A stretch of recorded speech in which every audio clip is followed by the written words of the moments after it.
the round bits region there at the bottom, and then sort of the spherical bit goes out. There are children listening. My mother is listening to this. Yes, it looks like a finger.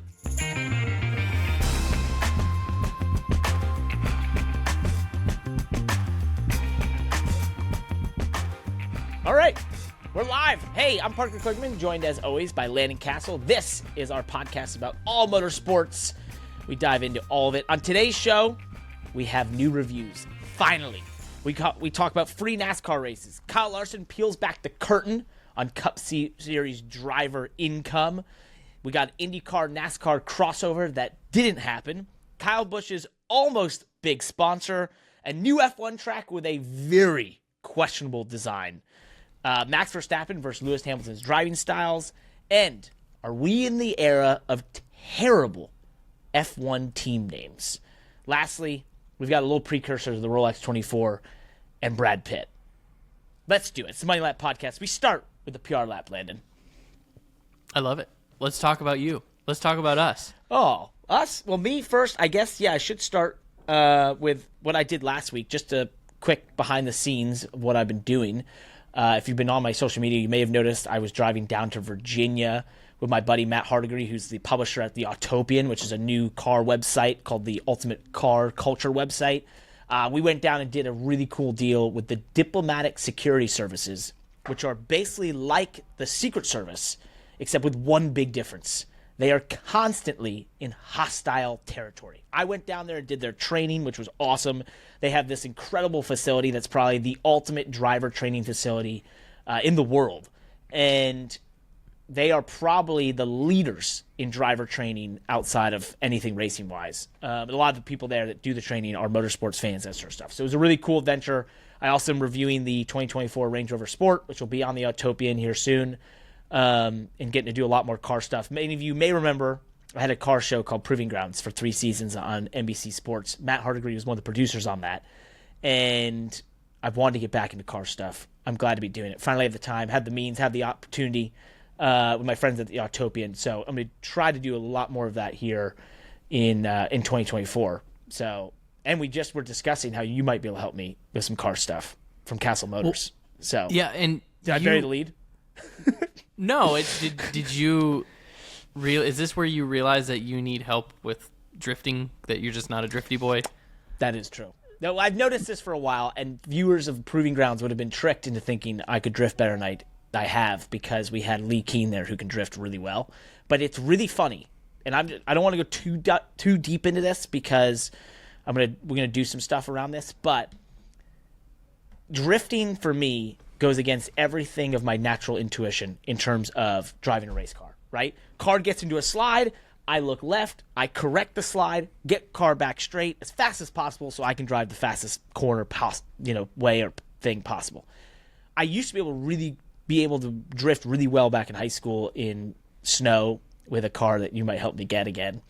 And I thought that would just be so natural to go drifting. It has not been a natural process for me.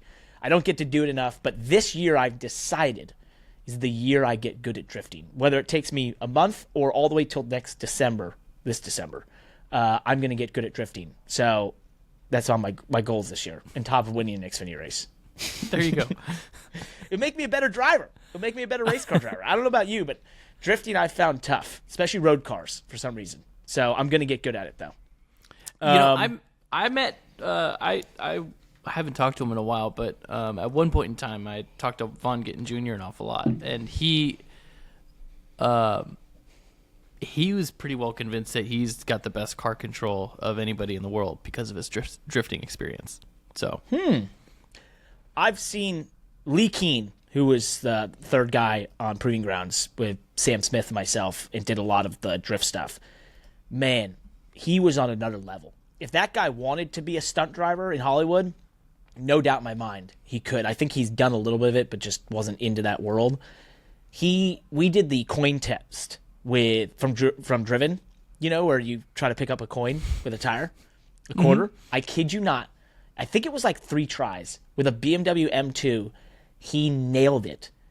It didn't obviously go into the tire, but he nailed it up into the camera. A quarter. at like 80 miles an hour. I'm not kidding. And I was like, so you're saying that Driven truly is a documentary and a real story? It's actually a documentary, and it's what I want to do this year. Is that I want to get good enough. Hollywood cinema. Yeah, that I want to be able to hit 3 coins on the track, just like Driven. Let's get on with the show. Let's get on with the show. My other pact to you all, just remember, if you're watching this on YouTube, please like, subscribe, leave us a comment below. It helps us. Send it to 3 friends if you like this episode. Let us know why you like it, and tell them what you like about it. We also have been asking for reviews out there. We did get new reviews, as we mentioned, on Apple Podcasts. This Jimmy T24 said, my favorite racing podcast. Big fan of Parker, but he and Landon compliment each other nicely. Always entertaining and informative. They cover a variety of racing forums, and they do it with great collaboration. You won't be disappointed with this show. Share it with 3 friends for me, please. Hey, thanks, Jimmy. Hey, thanks, Jimmy. Yeah, it was a good one. Let's see here. Doggone04 said, year-round. Glad to finally have a motorsport show that is pretty much year-round. Keep it up for the years to come. Yes, we are dedicated. We haven't even made it to 1 year yet. That will be in May. That's awesome. And But the pretty much was because we did take about 3-week break around the holidays. We are human. And that was nice. It felt good. I like this review because RKE24 said, great perspective. I always appreciate the reviews that compliment our deep dives into topics because you and I, anybody that listens to us knows how we can go down rabbit holes and really pick things apart or even take a really deep, nuanced perspective to topics. I love arguing both sides of a topic. Maybe it's just like a personal challenge of mine to be able to take one side of a debate and then to take the other side of the debate. So thank you, RKE24, for just complimenting that they really enjoy how Parker and Landon deep dive into topics and other racing podcasts, or where other racing podcasts just scratch the surface. Keep up the great content. Bam. We got deep dive love there. I like that. That's good stuff. Spotify's a little quiet. That's okay. They're a little quiet. YouTube, though. Sound, you've been asked to move your mic a little bit away from your mouth so you're not talking directly into it. Okay. Give us a little side on the mic. Give us a little side. Sorry. For the listeners that were just listening and heard some pops, producers working on it as we speak. Just put it a little bit to the side. Okay. Yeah, there you go. Talk a little side.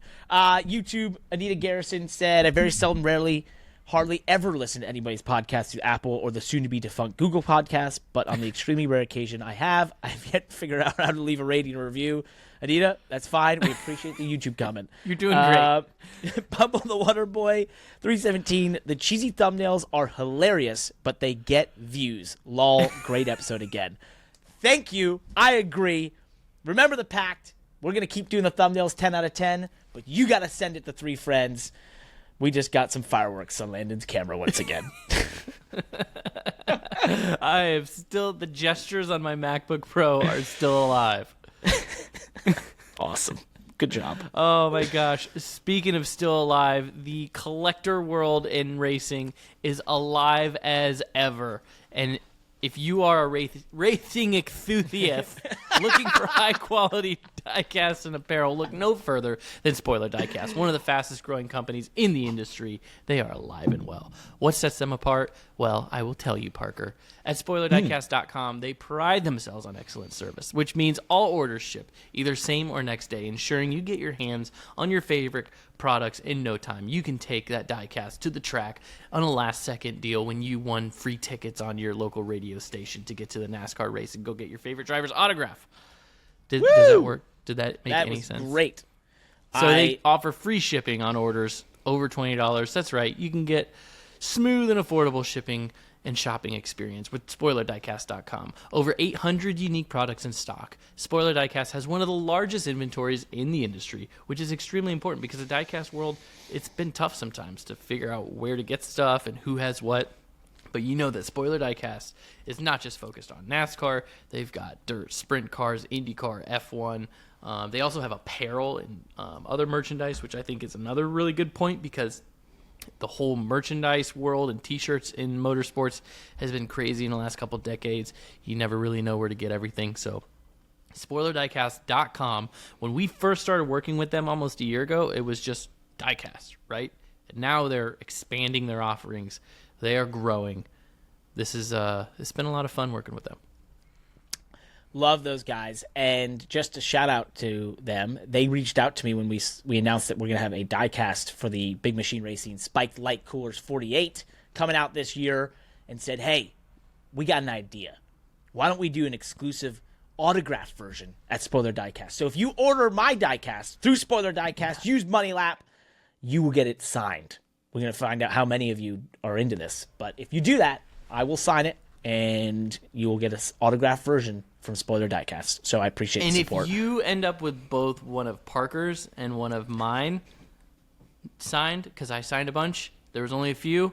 If you have them both, send a picture on social media, and I will screen cap it and sign the screen cap and tweet it back to you. And then I'm going to print it out. Parker will screen cap that and sign that. and then I want to print we'll it out and keep this rolling. We'll just keep it rolling. Address, and we'll send it there too. And once you get that, if you would send that envelope back, we'll sign it on as well, and this will never stop. Oh my gosh, Parker, we had one of our most incredible accomplishments last week with the Money Lap. We did. It was awesome. I think that it was one of the first times, and you know what? We didn't set out when we decided to start this. I don't think we set out to be activists. I don't really feel like I wanted to take on the responsibility of activism in our world and in our community. Sometimes I think activism chooses you. You don't choose activism. But after our crack journalism, is that what they say? Something like that. Yeah. After our, just pure love of the sport and love of the industry and our journalistic research and getting absolute powerhouse of a journalist, Bob Pockris, on our show last week, in discussion about NASCAR's peculiar decision to not allow fans into the Clash heat race. Suspiciously, simply hours after we did our broadcast and released our show, NASCAR reversed their decision and not just decided to allow fans in. They're just gonna open the gates and allow fans into the heats at the Clash for free. Yep. I'm not taking credit. I don't know. I don't want to say that the Money Lap, is moving and shaking in the space. But we did it. We saved NASCAR. We saved NASCAR, and we are really appreciative of the support out there. And it's, of course, one of our most loyal listeners, obviously, is Ben Kennedy. So we appreciate that. Thank you very much for listening, my man. Big fan of yours. But the one part about this that's even cooler than anything else, it's going to be free. You can go see NASCAR Cup Series cars in person, downtown LA, doing practice, heat races, NASCAR Mexico, all of it free. I don't think there is a time in the last 50 years you could see a NASCAR Cup Series car racing, not just testing or practicing, but racing. Literally wheel-to-wheel battle of the biggest stars in NASCAR Cup Series free. So that's pretty cool. Thanks for listening. I think it is awesome. Ben, we appreciate you, and blink twice if you're in Milwaukee. I think I think we don't have to spend too much time on this, but the last point I will make after we wrap a whole bow on this, I think it was a total oversight from NASCAR. I don't think it was a plan.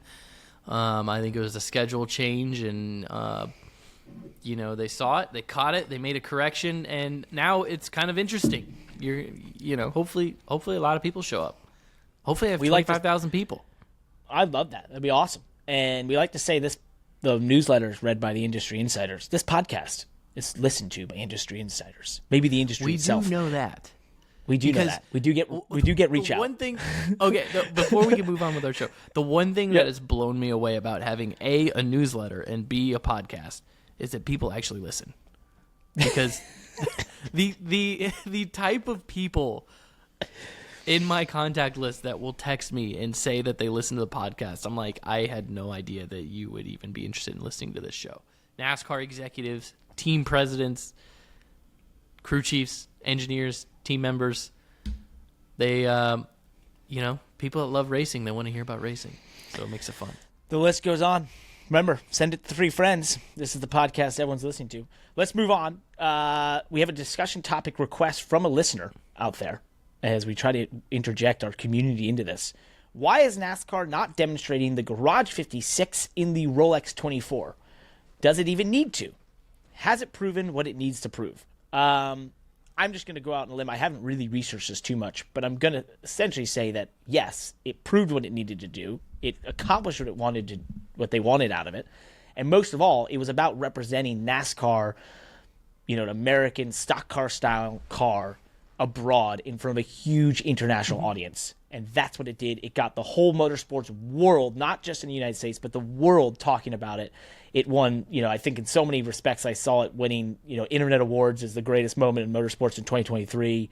It did everything you hoped, and it spread the great word of NASCAR to a whole new audience. So, no, I don't see any reason, the Rolex 24 being in their backyard, although it had a record crowd last year, a record crowd at the Rolex 24 this year, and I'm assuming a record crowd will happen again, that crowd very much overlaps with NASCAR in general. So I don't see any reason they had to run it.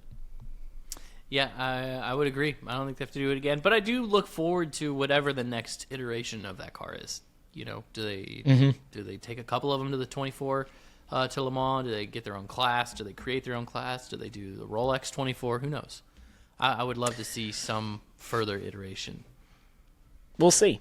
I just think it was also quite expensive. So I was just going to say that. Yeah. As most things in motorsports. Here's an alternative answer to the listener's question. I hate that we didn't give any credit to this question. I don't know who the listener was, but why is NASCAR not demonstrating Garage 56 and Rolex 24? Because it would probably cost about $300,000 just to get the whole car down there and the team and put the thing on track. There you go. And that was Garrett Smithley that reached out with that question. Oh. So NASCAR driver, listener of the Money Lap, dedicated listener. Big deal. Big announcement. So as of today, it was announced that NASCAR is going to add some rumble strips in Turn 1 at Watkins Glen, where we've been going out into the runoff. Now, from what I understand, some drivers had an issue with us going out there in terms of how it reprofiled the corner, that sort of thing, which I'm fine with, because this, from what I understand, is an attempt to basically make a natural barrier that you don't want to go over. Will we be saying there's track limits? Will you have a line that if you cross over, like Formula One, that you will then be dinged 5 seconds or your lap deleted? No, that will not be happening. So this is not track limits. It is a natural attempt at requiring cars to stay within the area that they want. We'll see if it works. I haven't seen any particular of the particulars. I guess this came from the driver council, but I'm open for it. I'm all ears, but I don't want to ever hear about deleted laps from going over a line. Yeah, deleted laps is stupid. Track limits is stupid. Rumble strips that are going to tear the whole bottom of the car, I guess we'll see what kind of rumble strips they are. If they're like full-on turtles or just something that, takes out some grip. I would like to see grass out there. Like, just make it grass. It's what it used to be. Well, here's the thing. Yeah. I think if it's rumble strips, if you just took the rumble strips and those went out 50 feet further, you're not going to run out there. Because when we go over the rumble strip... thinking about doing. Yeah, if you go over the rumble strip, there's no grip. So, go out there all you want, but you'll have no grip. The exit curbing off of Turn 1, the exit curbing that we have, which, by the way, it is wide. It's 8 feet wide. Ginormous. It's ginormous, and it's got huge, deep, what would you call it? Like channels in grooves. it? Yeah, grooves. It's slick. Like, you cannot get power down on it. And actually, part of the reason you go out so wide is to go over them and then get onto the pavement, right? Yep. And then you come back on the track. So I guess you're right. If they continue that just to be wider, then they should be fine. I think that would completely accomplish what they're hoping to do, and I'm assuming that's what they're doing. So moving on with this topic, are they doing something else with rumble strips too? Did you mention that?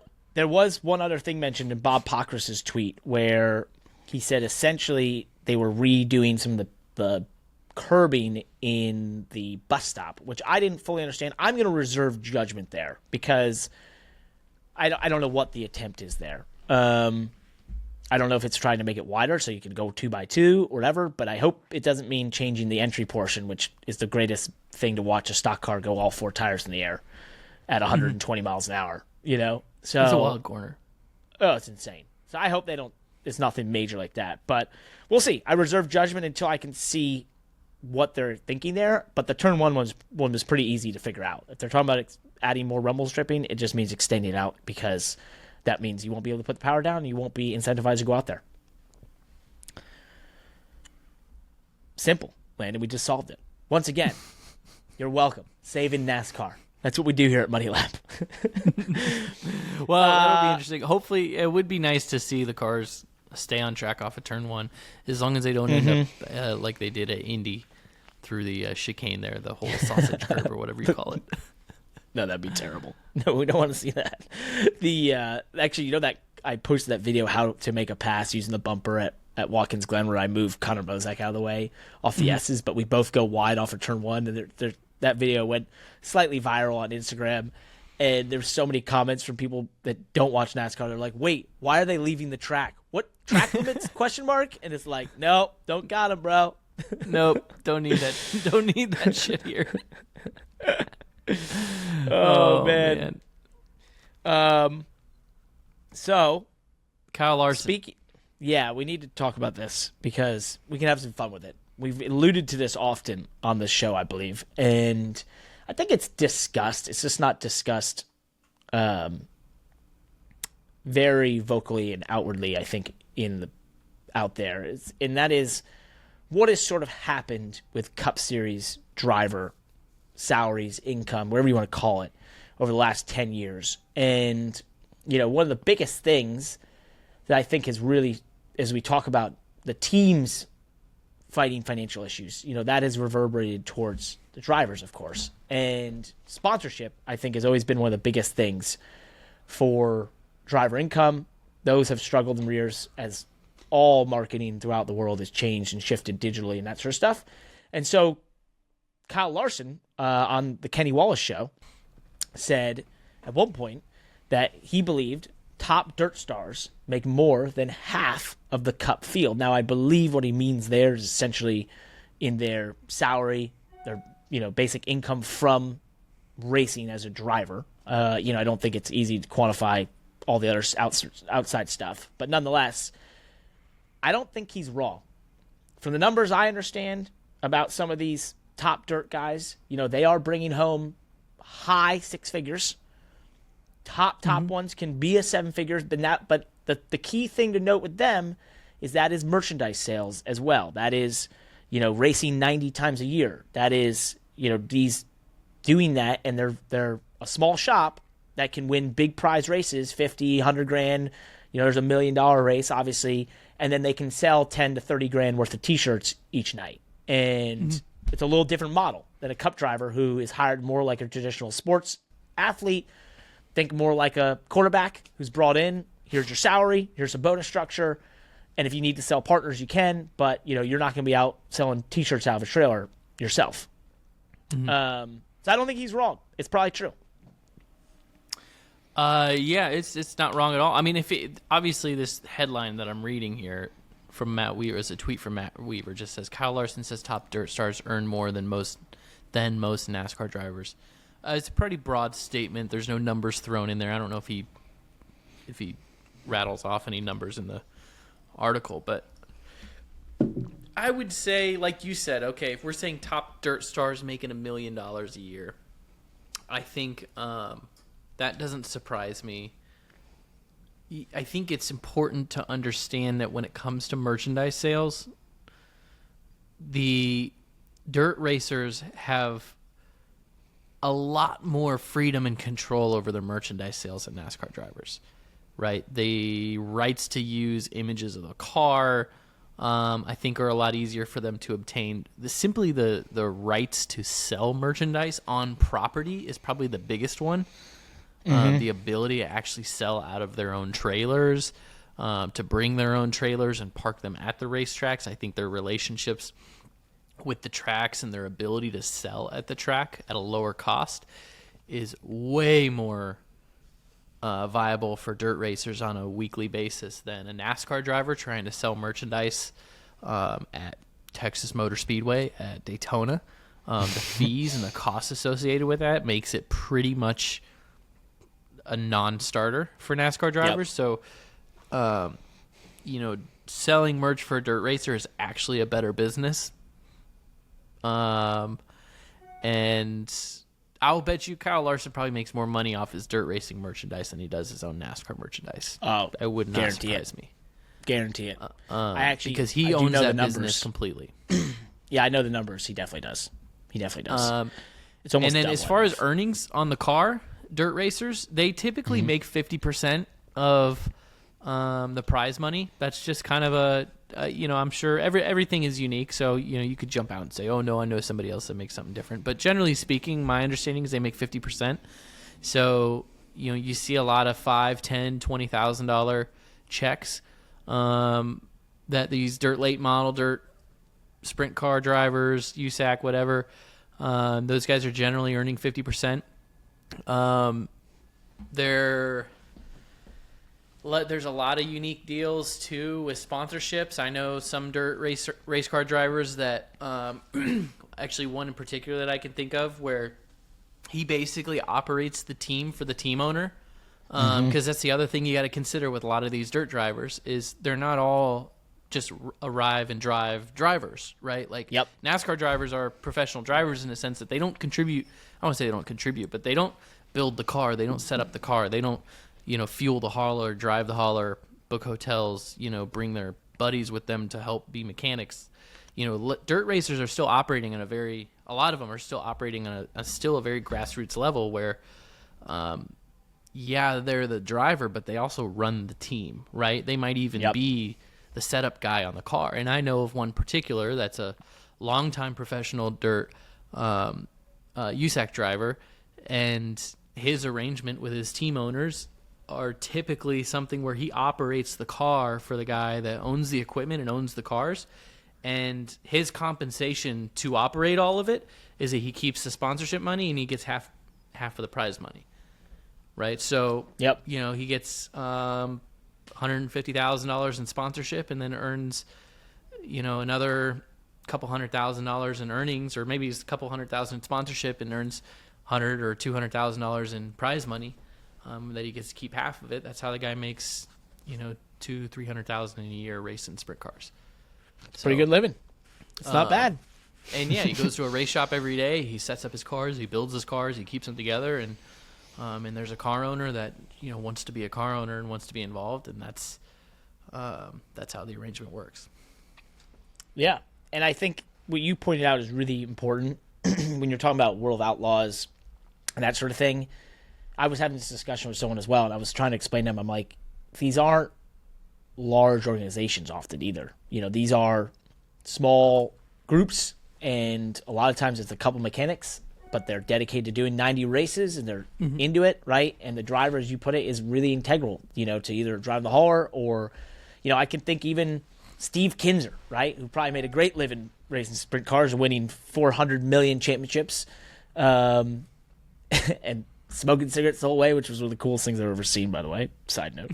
But he, he still probably was very integral to all the Quaker State being his sponsor and all those things that went on. So I think it's cool. I think there's two ways to look at this. It's very cool that dirt racing is so big and it has such a great dedicated audience that you can make a living doing it. And there's multiple people doing it and they can make a good living to a great living. But I also think it is a problem for the NASCAR Cup Series in the perception over the next couple of years, in that if its drivers, it's the most watched motorsport in America, but if the drivers are not paid or making the income of being the stars at the level that this platform is supposedly supposed to be at, right, and the viewership says and all those things, I think that is an odd scenario. Now, does it matter? Will 3 million people still tune in on average? And will there still be roughly 8 to 10 million people watching the Daytona 500? most likely, and then it probably doesn't matter.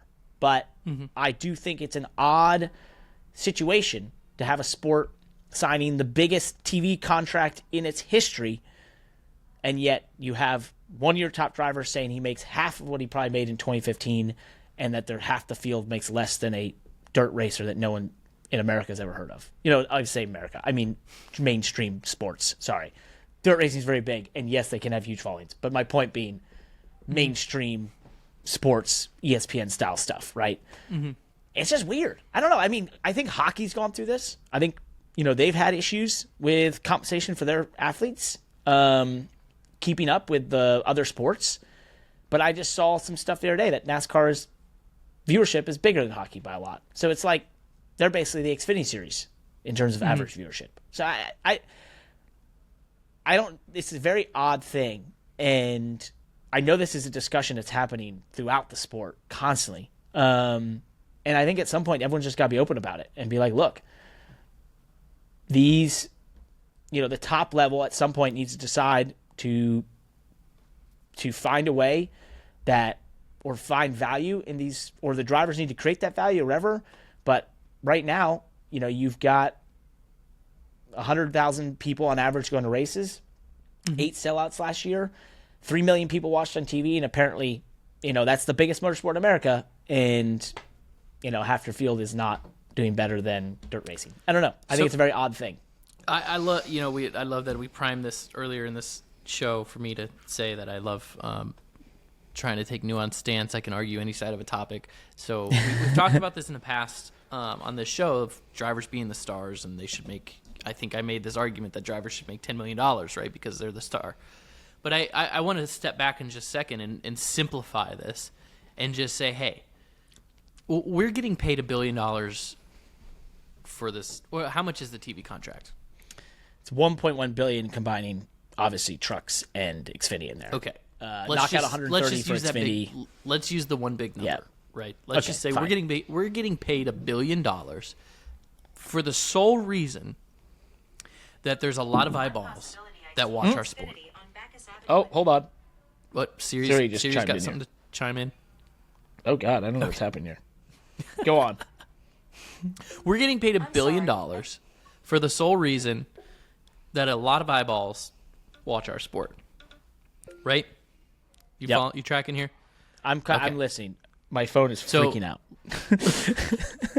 So, at the end of the day, what are they tuning in for? Are they tuning in to watch cars? Are they tuning in to watch drivers? Are they tuning in to watch engineers? Are they tuning in to watch crew chiefs? Are they tuning in to see these incredible venues, right? What are these fans, what is it exactly that's drawing $1 billion worth of eyeballs? And it's good. The true answer is that it's a combination of all of those things, right? Mm-hmm. But what is the right amount in each bucket, right? Where does the incentive actually lie? How much of that percentage of $1 billion of those eyeballs are tuning in because of drivers, right? Yep. Is it 50%? Is it 10%? Is it 1%? Right? Because right now, if you look at the amount of money that's spent on the sport, out of that $1 billion that comes in, right, the amount of money that's paid out and spent in the sport, and I guess that's not all the money that comes into the sport because you have sponsorship revenue and all this stuff, but let's just say that $1 billion that comes into the sport right there and then gets dispersed to the teams, right? What percentage of that is going to drivers? 1%? 2%? 5%? I don't know. I guess I'd have to pencil it out a little bit more. But then you have to ask yourself, is that, if it's 1%, if it's 2%, if it's 5%, is that in line with what NASCAR thinks their drivers are valued at, right? Is that in line? Are the drivers compensated in the right manner compared to what they believe their impact is to justify those eyeballs, why those eyeballs are tuning in and what they're charging for? I don't know if I made any sense just now, but no, you did.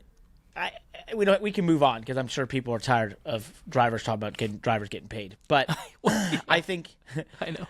To sum it up, you made a great point. What is the percentage of value that you put drivers? And that's really where the discussion has to be. And it's, driver contracts are not public. So until, unless that's made public, or you have, internally they're able to make some sort of guarantee on that percentage or whatever, I think it's going to continually be a topic, because I think drivers in the boom time made a lot of their income because sponsors wanted to be there, right? And sponsors were normally tied to the driver, right? And the driver represented the sponsor and was in marketing programs and so on and so forth. And as you've had those leave, I think that naturally was going to erode driver value. And now there are drivers that are hired far more, for their ability to simply drive the car, because there isn't the sponsorship there that's tied to that at the pointy end of the Cup Series.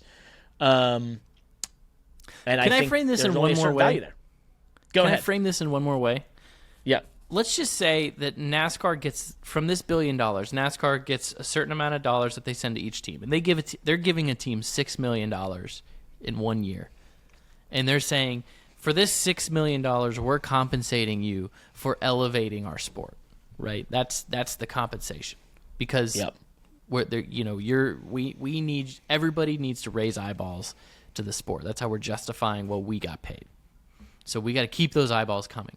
And if they take $6 million and they only give $100,000 of it to the driver, what does that say about where, like, does that tell you that the driver just doesn't contribute at all to the eyeballs? That we could still get these same eyeballs. We could still continue to justify $1 billion TV contract with no matter who's driving the car. Yep.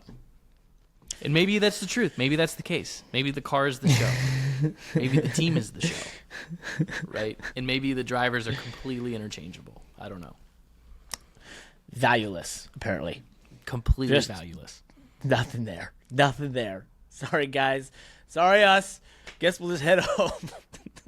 That's like the doomsday scenario from last week, if you listened to last week. So we'll leave that one. I'm sure it will continue to come up. And as I said at our first show of this year, my big topic that no one was talking about was the enthusiasm amongst the top TV contract, the teams getting what they want, but there will be one team, one group that will lose out on that, and that is the drivers. So, yep. Let's through move a couple on. others. Yeah, let's go through some other NASCAR stuff. NASCAR put out that they've been testing their EV race car, Test Mule. It will be debuting at the Clash.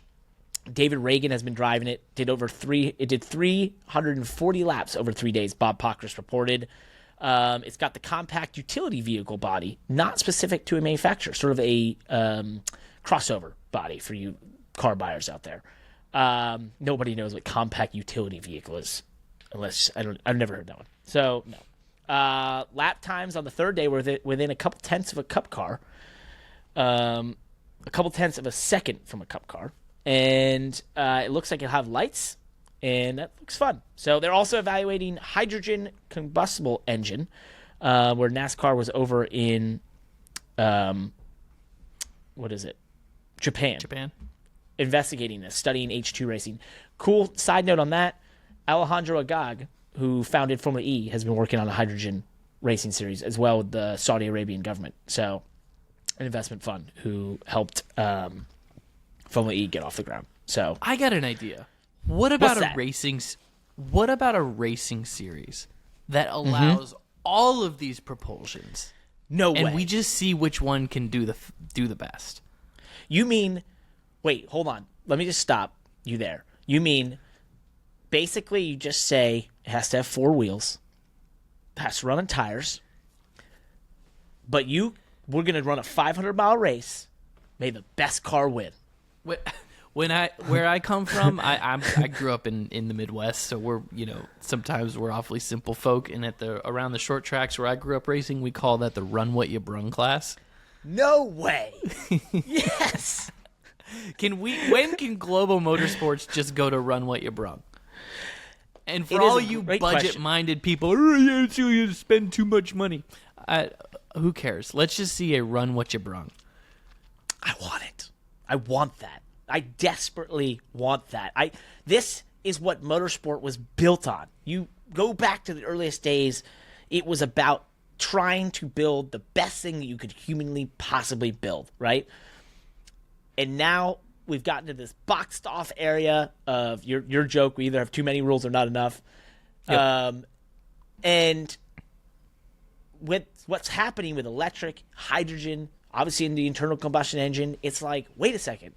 Maybe it's all coming back to us. Maybe we can go back to the idea of what is the fastest way to do 500 miles at Daytona? What is the fastest way to do 500 miles at the Indianapolis 500? What is the best way to get through 24 hours at the Rolex at Daytona, at the Le Mans 24 hour, at the Nürburgring 24 hour? Damn, that's a dream. I don't know if it'll happen. I got all excited for a second. Speaking of crossover in racing, Colton Herta let it be known that he tried to land a deal for the Daytona 500. Didn't happen for him. That was at Rolex 24 Media Day. You'll be able to see means him he was short by anywhere from 500 to 750,000. I actually think not just money. Think about just cars. Where are you going to get a car right now? I actually believe truly, you've got a bit of a shortage in just who can put a car together. No, in that sense. What kind of bullcrap are you talking about? Well, I'm just saying. I think if you walked up with $500,000, there has never not been a car for somebody who had the money. That's true. He was short. I hope to see Colton in a car in a NASCAR. I think that would be cool. I don't know why he didn't get a ride in Daytona, but chances are it's because he didn't have between 500 and 700,000. Speaking of driver contracts, that was a large one that he had accomplished in IndyCar and currently going through. So he was on the other end of the spectrum in that world. Also sponsorship related, Kyle Busch let it be known that his Joe Gibbs Racing deal fell through when they put all of their faith in signing Oracle as a sponsor. This is from Jeff Gluck. His quote, "I'm being frank, and it might bite me in the butt, but they put all their eggs in one basket with the Oracle deal." Now, that was rumored at the time that Oracle was the prospective sponsor, and it was rumored for a couple months internally within the sport and then eventually externally. And, that would have been a big deal. Huge get for NASCAR to have a tech company of that size. Who is it? Larry Ellison is the head of Oracle. He also funds the Sail GP deal that I went and did a deal with last year, big in the sailboat racing and such. That would have been massive. Sponsor of, obviously, Red Bull F1 team, but it didn't happen. So yeah, I feel like that deal petered out, and we didn't before we ever really got to hear any juicy details. So that's too bad. Check out the Athletic Jeff Gluck article to get more of the juice there. Maybe it's because they did the Red Bull deal. I don't remember the timing exactly, but that could have been it. Speaking of Red Bull and title sponsors / the idea of terrible names, I referenced it at the beginning. Could we be entering the era of horrible team names in F1? Well, welcome to Visa CashApp RB, the replacement for AlphaTauri, potentially. I don't even know where to start. I mean, I don't mind title sponsorship, and I don't mind, but when you just negate to have any identification whatsoever in the name, I just don't understand. And also, side note, is this Red Bull sort of putting on a fake mustache for their second F1 team entry? Yeah. They are getting called out hard on that. So Zach Brown and McLaren have been going after them, and I think this is going to continue with the budget cap and the idea that they're basically two F1 teams sharing resources. Just a little background. AlphaTauri, which used to be Toro Rosso, before that was Minardi. They were out of Faenza, Italy. And they were the Red Bull B team for a long time.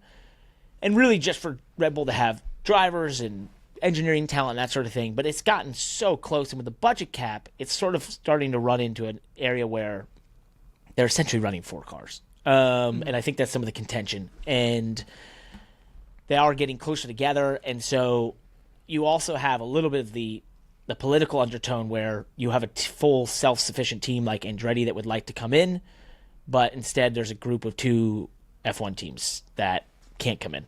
So because they have 2 F1 teams, and therefore the secondary team is never going to be allowed to outrun the first team, right? Unless something went completely cattywampus. So I get that. I should also say this article was from The Race. Visa CashApp RB would be the worst name in F1 history. The ads on the article, plastered, every single ad on this article is from Stake F1 Team, taking over the grid. Also a terrible F1 name. Their logo looks like they went to Fiverr and said, make me a logo for my Instagram ad company. Exactly, yes. But it's Stake F1 Team, which was is sort of a what does placeholder. Well, it's a betting app. Drake is in it. Oh, yeah. Okay. And Kick, I think, is somehow related to Stake, or they have a stake in Kick, or Kick has a stake in Stake. I don't. Hold on a second. What? Is this what like second tier F1 teams are doing now because they don't have top tier manufacturer support to just name themselves after the manufacturer that they're selling the naming rights of the teams to their primary This is how sponsor? they cash in. Well, this is I'm how they surprised cash that we've in. never seen a NASCAR team really do this. I have actually same thing, and I've suggested it. In fact, I've pitched it before to sponsors, and I've never been able to sell it. It's because Moneyland wasn't there yet. I know. I'm trying to remember who we pitched this. I pitched this to somebody, I think either at Hillman Racing or somewhere, that we were going to include the sponsor name and the title in the name of the race team. Gosh, I cannot Didn't remember. go anywhere. Yeah. I should say, I was going to tell you that this is sort of a placeholder Stake F1 Team before Audi comes in 2026. So there was some rumors Audi was pulling out, but it sounds like they're committed. They're coming in 2026. They'll be taking over Sauber, which became Stake, which then becomes Audi. So I don't see Stake being there when Audi wants to be there. They're just cashing in for 2 years. But some of the biggest news, Landon, in Formula One this week was that Barcelona is to be replaced by a Madrid hybrid street course. Now, there's no other way to put this other than the design of this racetrack from an aerial view looks very much like a gentleman's appendage. And I just think they're probably going to have to change this thing, because if this ends up anywhere in terms of merchandise, trophies... I don't see it. I don't know what kind of appendages you've been looking at. If you were just to look at the bottom part to be sort of, the Describe it in more below, detail for me, please, Parker. It would be the round bits region there at the bottom, and then sort of the spherical bit goes out. There are children listening. My mother is listening to this. Yes, that's it looks enough. like a finger almost. That's enough. It does look like it would have had Peroni's, which is an ad on Peroni's disease. Is an ad on NASCAR races all the time, but I think it's pretty easy. Where exactly is this racetrack? They're calling it a hybrid street course. Why is it a hybrid street course? Well, the bit there that would be the finger portion of the gentleman's appendage. That is actually on like non-residential road area. Like it's just land they bought, and they're going to add some racetrack in there. It's sort of like Le Mans. You know how Le Mans is the circuit is one piece, and then you have the rest is road, like actual streets. It looks like it's a similar thing. You're in streets, and then you go into an area where they basically built it, or like the Las Vegas GP. Producer Josh just said. So I'm surprised we're still allowed to record after what I've said about this, but we haven't gotten shut down yet. Yeah, that is the first time I've been able to say that term on the podcast. I'm pretty happy about it. So we'll see. It looks like a tight track as well. Doesn't have the big flowy straights with the 90-degree corners like we've seen be so successful. So looks a little bit more like Miami, which means it'll be a procession. Yeah, I never thought gentleman's look would be the right one. Yeah, I mean, I feel like they might have ruined one opportunity to have a really long, fast section by just having this little chicane on the backside. What section of the track? I'm looking at the base of this thing. That would be when you talking could cup about that part with your hand. Yeah. Right. Okay. Just saying. the base bit. Yes. Okay. All right. Little round down there. Wow, that was PG-13. Let's move to the next.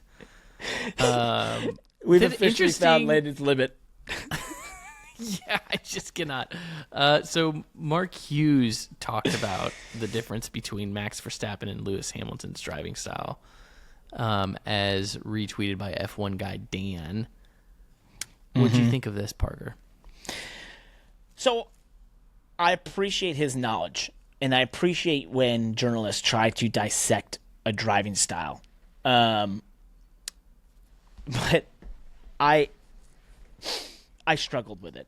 And I think it's often these sorts of things are written by people who have never competitively driven race cars or have forgotten where race cars have gotten, because there's a bit in this that's about being early or late on the brakes.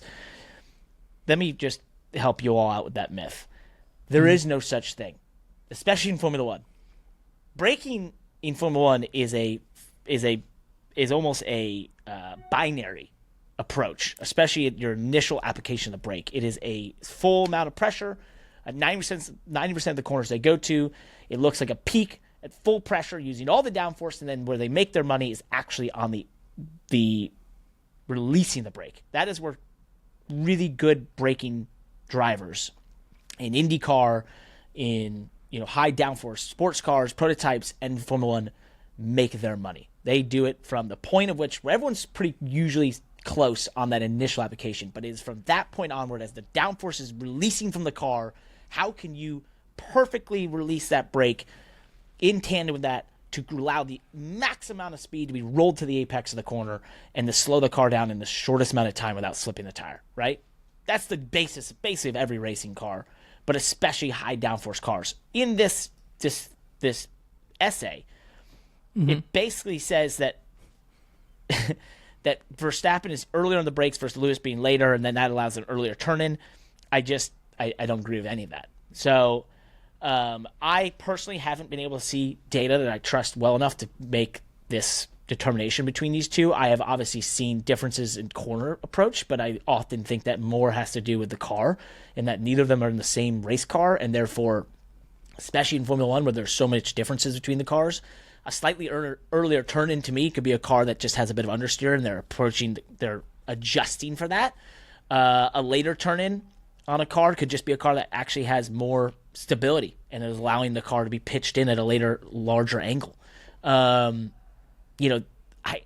love driving style stuff, but I don't think the way this was written really encapsulates what we mean by driving style. Now, one thing I will talk about is when he talks about early turn-in versus late, some of that to me can be an area for driving style, and that is a driver that maybe likes to pitch a car with a little bit more wheel force, a little faster hands on the entry to set it on the rear tires, that sort of thing. Now, that can also be dependent on car and design, but I think for my point of view, that's the areas that allow some of that driving style. But to talk about early or late on the brakes, that is not the right term. There is no Formula One driver currently in Formula One that is going to be there longer than 33 milliseconds that is considered an early braker. That just does not happen. Do you agree or disagree? You seem to disagree with me with your face. No, I think that what I agree with you on, I don't know. I think that you're trying to remove it. I don't know. I disagree with you in a sense that, like, I think that you're both kind of saying the same thing about braking, where it's the thing that I agree with at the first part of this little essay was that the majority of time, and especially in road racing and high downforce sports car racing, Formula One racing, I think the majority of time for drivers to gain and lose speed on a racetrack is in the braking zone. It's just through the braking zone. Even in a Formula One car where braking is there's a ton of capability, downforce, all this stuff. Like you said, it seems binary. It's down to milliseconds because their brake zones are so short. It's still, that's where all the speed is gained, to me, in my opinion. That's where the most juice is there to squeeze, I guess, to be squeezed.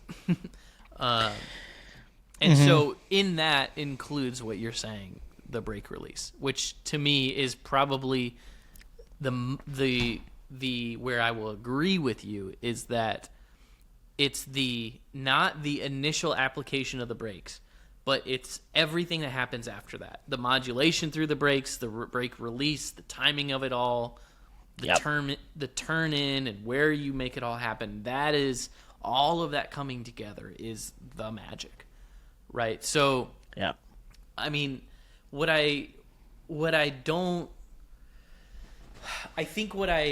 found interesting about Mark's breakdown here is his kind of blanket statement about Lewis Hamilton being a late turn-in driver, right? Making a lot of ask of the rear tires on initial turn-in. And then that sort of trending his team to always have to shift rear aero balance to the car. And, make it difficult for him to keep rear tires on the car. I thought that was a pretty interesting point. I mean, I feel like I thought I saw that over the course of the year in the Mercedes and some onboard footage that I saw. Like, I wouldn't necessarily say the late turn-in part as much as the quick hands. It looked like Lewis is trying to carry a lot of high mid-corner speed and with a car that wasn't turning really great mechanically with the front tires, right? Like, I thought he had a lot of wheel input in the middle of the corner. And so if he's if he's turning in really aggressively and causing his team to have to tighten the car up for him, and it's sacrificing his ability to rotate in the middle of the corner right now with whatever design car they're dealing with, then I could see that. I could understand that. But I didn't think anything was standing out too like egregious to me in this letter, but without like getting with you. I have to disagree. But here's why. I got to disagree because I'm sorry. There's just no way you would be allowed to be in Formula One right now in 2024 if you broke earlier. Like, car has to be driven to the maximum braking potential. It has to be, that portion to me just it negates everything else that's said. Now I can agree with you that the money, that what I'm trying to say is that if I took 50 F1 drivers, current / test drivers, I guarantee you if they all in the exact same car at the exact same point into the exact same corner, they would all be within a fraction, almost an unrecognizable difference in terms of braking point and application. Well, but hang on, you're so wrong. I'm telling you, you're not even. First of all, it's same like corner. What is earlier? Define earlier, because I get that it's F1. I get that they're at the upper echelon of talent and ability and race cars and all this stuff, but it's like they're still human beings. They're still machines. They can't. There's the deepest breakers and there's the earliest breakers and there's people in between, right? They're not all braking at the same point, even if it's down to a matter of feet, and we can see it in the data. Okay, right? Like, I'm just saying, I don't think anyone's inherent to be like I guess, okay, there is going to be some variation, and I guess what is your percentage of variation is a good point. You bring that up.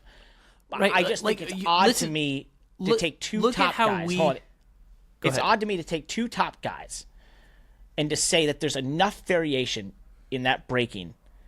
Oh, my camera just broke. Hold on. There we go. I knocked it out.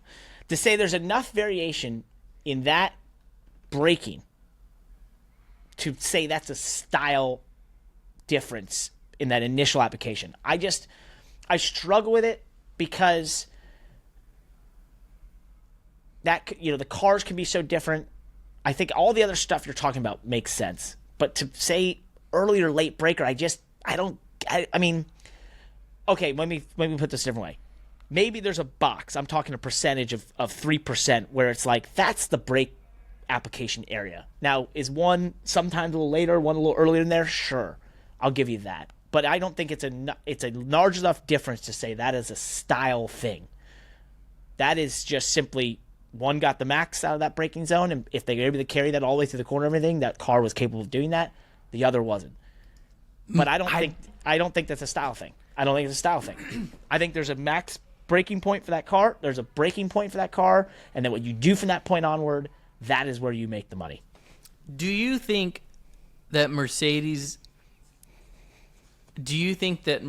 builds I guess to what degree do you think Mercedes builds their car around Lewis's driving style, and to what degree do you think Red Bull builds their car around Max's driving style? I think the team will tell you they don't build it to either's driving style. They just build the fastest car they possibly can. Right. So do you think that's true? I think or do you think that they have to ultimately set the car up? Well, yeah, I'm not talking about the design of the car, but ultimately the driver's giving feedback on the setup. Do you think that the driver's driving style is influencing the setup at all? I think the setup 100%, yes. Mm-hmm. Okay. I think the driver will ask for certain things. Yeah. So if I wanted to support what Mark Hughes is saying here, here's my interpretation of what he's saying. Is that Max fades the car into the corner more so than Lewis, right? I can see that. Yep. And actually, you and I have had this conversation. I'm not trying to compare myself to Max Verstappen, but you know how I've talked about how difficult it is for me to be a 99.9% breaker, threshold breaker, but how good I am at being a 90% threshold breaker, right? And that's why I'm good at those tracks where you fade a car into the corner, right? Like New Hampshire and Phoenix, right? But then you take a track where you have a straight-on braking, and that's where I struggle a little bit more, right? Mm-hmm. Like you and I have had that conversation. So my interpretation of what Mark is saying is that Max is really good at braking a car with some angle, fading it into the corner, and having some kind of like lateral requirement of the car under braking, and he's really good at maximizing the speed in that style of braking zone. So he's shaping almost every corner to sort of fit that style, and then obviously his car has been balanced to accommodate that. And then on the flip side, Lewis is a type of driver who is going to brake a little bit deeper because he brakes straight, right? That's physics. You can if you brake straight, you can brake deeper, right? Like you can slow down faster. Tires don't like to be slowed down and scrub with slip angle at the same time, right? So what he's saying is Lewis brakes just a little bit deeper, but he brakes straighter, and then he turns in harder, right? To me, that sounds like AJ Allmendinger. Yep. Right? And that's what I'm and that's where I was saying that, like, to me, Lewis Hamilton brakes a little bit later. If I'm interpreting Mark, and this is tying it together with what I think that I saw with onboard footage from last year, he brakes a little bit straighter, a little bit later. He gets the car slowed down quicker because he's able to keep it straight. But then he's asking too much of the car through the middle of the corner, right? He's making the car... He's asking for like a really high minimum speed through the corner, and the car's too tight to do that because he has this aggressive turn in, so they have to have the car aero balanced tight to be able to support that, and he's probably asking for too much min speed, right? That I don't know. I think you're starting to make sense for me because it is historically known that Max can deal with a little bit more of a oversteer condition on entry. So we know that. We know he likes a car that has a very positive front end. That is a given. That Sergio Perez has talked about struggling with that, the car being just too loose at times, oversteer, whichever term you want to use. So I get that. And I think that's where the terminology is the problem, I guess, is what we're having an issue with. Saying there's early and late breakers, no. I don't want fans to think like one guy just has all the balls in the world and just like, I brake 20 feet later every time. It's like, it's not the case. It's shaping the corner differently. That's what we're trying to say. Yep. And what you're saying is exactly. Lewis is shaping the corner differently than Max does, and that's their natural tendencies. Just like you just said, you and myself, I'm definitely more of the straight braking, high deceleration rate, sort of driver. I struggle more at places like Phoenix and New Hampshire because it's fading the car in, and I struggle by using too much brake often. So that makes total sense. Here's the triggers for me. Let me simplify the difference between fading a car and then decelerating a car. And being a short track late model guy, I think this is what trained me, right? Like what I look for into a corner is just that weight against my shoulder, right? Like I want to feel a heavier weight on my shoulder, so that means I know I'm pulling more G-forces, I'm making more grip with the car, so that's me looking to fade the car into the corner, right? By feeling it on my right shoulder. Where a driver like yourself or AJ Allmendinger, who comes from a road course racing background, right? You might be looking for the weight in the seatbelts to gauge, like you're slowing the car down as quickly as possible, right? So I'm going to get in as deep as I can and slow it down as quickly as possible, and then I'll worry about turning into the corner. Yep. And that could be the feel that those drivers are looking at. So, to me, it seems like I feel like I learned something about Max Verstappen by reading that, because I'm like, oh, I didn't know he fades the car into the corner quite like that. You could have felt like I knew that about Lewis, but I think I've probably watched Lewis a little bit more than I've watched Max. What we established is we're basically Lewis Hamilton, Max Verstappen on this podcast in driving style. So you're Max, I'm Lewis. Last note. And guess what? We should just give some numbers to the fans out there as we move on. Lewis Hamilton entered F1 in 2007. Max Verstappen joined in 2015, yet they own 14.3% of all race wins in F1 history. Since 2007, they have won 47.1% of all the races. Since 2015, they have won 67% of all the races. So you and I are dominating F1 if we're put there. So it's all we need to know. I would have beat you there, though, by the way, by a couple years. Amazing. even though we're basically the same age. Just some things quickly to run through. Something nice I saw on social media this week was Simon Pagenaud released an update since he's been out of a race car from that Mid-Ohio crash with concussion-like symptoms, and has been fighting those symptoms since. We hadn't heard much from him, but he said he's still working through it, and that there are days that are better, still some that are tough. And obviously he looks and is able to, do things in life, but there are certain things that are just not correct yet. And so he's continuing to work on it, wants to get back to 100% to be able to go out there and try and run in top-level motorsport. So wishing him the best and hoping he can, continue his recovery and speed it up and see if he can get back. So that was a vicious wreck, and you hate seeing that. So wishing you the best, Simon. More global motorsport stuff out there. Some sort of special kind of stupid, it must be, if you move near a racetrack and then after living next to this racetrack decide, you know what I don't like? Racetrack noises. Well, this is the situation from the Highway 68 Coalition, a group of nearby property owners near Laguna Seca Raceway in Monterey, California. The group is suing to end racing entirely, arguing that the circuit doesn't abide by the environmental ordinances. They claim the circuit is a public nuisance. This might be the oldest story in all of motorsports right now. Track is there, half a century, longer sometimes. People move in and decide they don't like the track, but the track was there before you. So and I won't say the full thing, but you know what. Oh, man. We'll see. It's a tale as old as time. Yeah, I'm looking at some of the responses here from Laguna Seca. Ross Merrill, who's the president of the FLS. Now, I should mention Laguna Seca, I believe, is basically like a publicly owned facility at this point. On a state park is what my producer Josh is letting me know. So that's right. It's on a state park. And so Ross Merrill, who's the president of the FLS, said, "We live here too and share the same concerns as our neighbors about noise and traffic. Our team of experienced business and community leaders are eager to move forward to revive this staple in our community for decades for future success and revenue generation for Monterey County."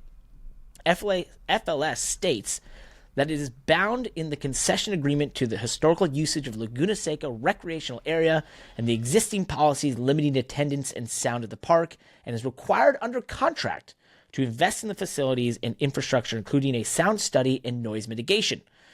A spokesman for Monterey County told sfgate.com that it is unfortunate certain individuals have chosen to file a complaint against the county concerning Operation Laguna Seca, and that it does not recognize any merit to the allegations and expects a favorable legal conclusion. FLS means Friends of Laguna Seca. I don't know. Is this one of those things that like maybe BlackRock is behind it or something, trying to buy up a bunch of valuable property? More houses. That's deep state conspiracy stuff right there, as they go on their spree of buying housing around the United States. But let's work this out. Tell Coalition 68, whoever you are, shove it, and let's go back to racing. I would love to see a NASCAR race at Laguna Seca. I've said that for many years. I think if we ever can't go to Sonoma for some reason, 2 hours the other way, basically, from San Francisco is Laguna Seca. One of the coolest tracks I've ever been to. So, the Paris-Dakar, it completed. And actually, not the Paris-Dakar anymore, just the Dakar Rally. Sorry. I'm gonna be honest with you. You might be the only person other than Kyle at the Money Lap who is crazy enough to follow this race in its entirety. The only thing I can contribute to Dakar is that an American won. He did, which is all that matters. Brayback. Yep. So it's his second one, which is pretty cool. Congratulations to him. And your favorite racer in the cars, Carlos Sainz Sr., was able to win in the cars. So good for him. Junior was there to celebrate, by the way. They did a nice shot. I told you, he was there. Jet.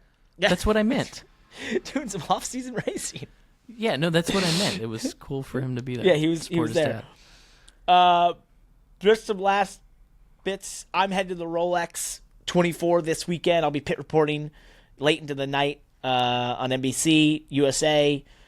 Coverage starts Saturday at 1:30, I want to say. But some record speeds at the qualifying at the Roar before the 24 this past Sunday. Pipo Derani set a new track record for prototypes in the GTP class at 1:32.6. They also had record qualifying times in GTD Pro and GTD. It was super cold. The GTP cars are going over 200 miles an hour on the straightaways, which is pretty awesome. It looks like Cadillac is the car to beat in the GTP class. Can Porsche or Acura figure it out? I don't know. We'll see. The field of drivers, insane. We've already been over that, but just so you know, it's insane. And tomorrow, Wednesday, or when you listen to this, Wednesday, January 24th, there'll be a new column for myself in the Money Lap newsletter about the Rolex 24. Also, Landon, you and I won't be the most famous people that have graced Daytona after this. You know who's going to be there? Who's that? Patrick Dempsey? No, he's already been there. Brad Pitt will be at the Rolex 24, apparently, I'm being told. So we will see. The F1 movie that's being filmed is apparently involves sports car racing, and that a grizzled veteran comes out of sports car racing to save F1. I don't know, something along those lines. Sounds like Driven, the documentary. Sounds like Driven. Okay. Brad, great don't mess it up. We're counting on you. Don't make us look bad. We're all counting on you, all right, man? That's it in the Money Lap podcast. We're out of here. Peace. See you next week. Oh, Kyle! No! Wait a second. We ran out of time again, Kyle Busch. Next time, buddy. Thanks for listening to the Money Lap. As always, check out themoneylap.com for the best 5 minutes in motorsports, or sometimes just the coolest stuff in motorsports, delivered directly to your inbox 3 times a week. Check us out on YouTube. We're growing fast over there. And, of course, Twitter, TikTok, Instagram. We're all over the internet. We're spreading the word of how cool motorsports is. Check us out. You could get like an 04. 04 for how much? I mean, at the auction, $3,500. Oh, yes! Let's do it! Oh, how many miles? 91,000. Oh, it's nothing. A baby! It's nothing! I wonder if what will it cost me to ship it? As is, which is probably typical because of the age. Let me see what the... Oh my gosh, it's in great shape. Can I... Oh my god. A few small dents, sunroof issue. Doesn't matter. I don't care about any of that. All I need is it to be working Looks like well it runs. enough that I can run it, tune up the engine, and make it into a drift Mercedes.